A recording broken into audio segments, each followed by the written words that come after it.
Today, we're exploring Santa Fe, New Mexico through 3 sacred spaces, all located just blocks apart, each revealing a different chapter of Santa Fe's history. We'll start at the very roots of the city, at San Miguel Chapel, widely considered the oldest surviving church structure in the continental United States. Then we'll move forward to the inexplicable mystery of the Loretto Chapel. And finally, we'll arrive at the Cathedral Basilica, a statement of European ambition that transformed Santa Fe's skyline. If you're planning a trip to Santa Fe, these 3 sites are non-negotiable. The story begins in the 1600s. During this time, Santa Fe was a newly founded Spanish colonial outpost on the far northern frontier of New Spain. Spanish settlers and Franciscan missionaries were trying to establish political control and spread Christianity among local Pueblo communities. But Santa Fe wasn't populated only by Spaniards and Pueblo people.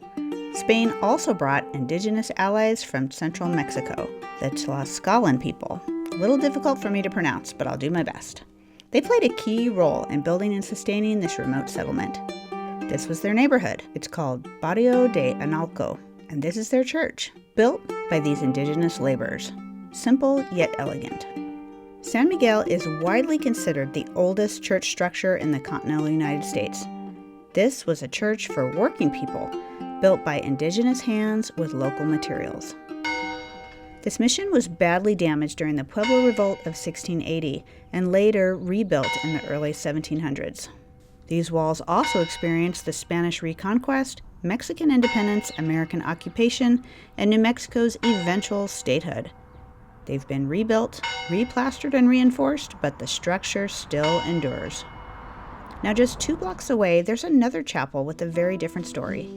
It's a mystery that still defies explanation, and it's another must-see in Santa Fe. Now this here is the site of the Loretto Chapel with the Miraculous Staircase. You're going to definitely want to put this on your list for your visit here in Santa Fe.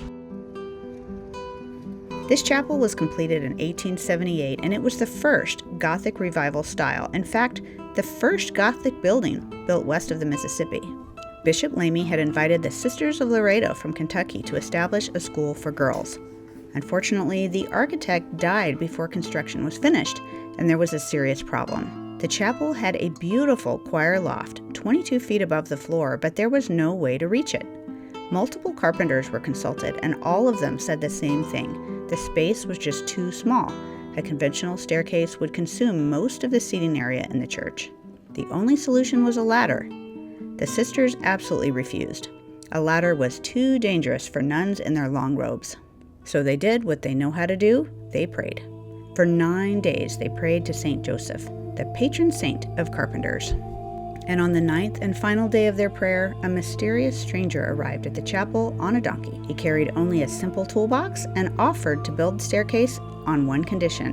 He must be allowed to work in total privacy. This man worked for several months using only a few basic tools, and when he finished, he vanished without asking for payment or even revealing his name. The sisters even took out an ad in the local newspaper to find him and pay him, but no one ever came forward.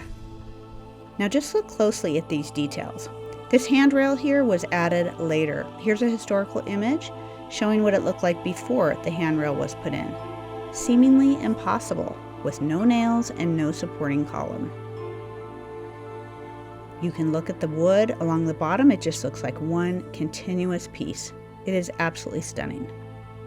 Not only did it look impossible to construct, it was made of exactly 33 steps, the age of Christ at his crucifixion. And the wood itself? It was made from a type of spruce that experts say is not native to New Mexico. If not miraculous, this carpenter was skilled beyond comprehension. And visitors from all over the world come here to take a look at this amazing staircase. Lastly, I'm going to show you the cathedral, Basilica of St Francis of Assisi. This one you will not miss. It dominates the skyline here in Santa Fe. Construction here began in 1869, and it took 17 years to complete. This is Bishop Lamy's masterpiece, his grand vision for what Santa Fe should become. French Romanesque revival architecture. It had limestone and sandstone, not adobe. Stained glass imported from France. This was meant to transform Santa Fe from a remote territorial outpost into a proper European-style Catholic city, in his view. Lamy was making a statement. He replaced the old Spanish colonial church that had stood here since 1714 with this European grandeur. And while I didn't notice when I was visiting it, there are some areas inside where you can see the layered adobe of the old structure. So look for that when you visit. Now there's one more detail I want you to look for when you're inside this church. Look for La Conquistadora. It's a wooden Madonna statue brought from Spain in the 1600s, making it the oldest continuously venerated image of the Virgin Mary in the United States. On the north side, you can find Cathedral Park, a shaded gathering place in the heart of the city where locals meet and visitors rest. Tucked behind the cathedral, there's a beautiful Stations of the Cross prayer garden. It's a quiet, contemplative space that many visitors never find, and I highly recommend you take a walk through. It has 14 bronze sculptures marking the Passion of the Christ, set among trees and pathways. It's really beautiful. Now you might wonder, like I did, why these three grand churches sit within a 10-minute walk of one another. They were all so close. Well, in the 19th century, this wasn't just a religious center, it was a social map. The Grand Cathedral rose to serve the city's elite, the governors and the wealthy families that lived around the plaza. The Loretto Chapel was the private chapel for the newly built school. The humble San Miguel Church remained on the other side of the river. This was the heart of the working class community. To walk between them today is to walk across the social boundaries of old Santa Fe. Santa Fe didn't erase its history, it layered it. The adobe and the stone, the Spanish missions and the French cathedrals, the humble and the grand, all still standing, all still telling their stories.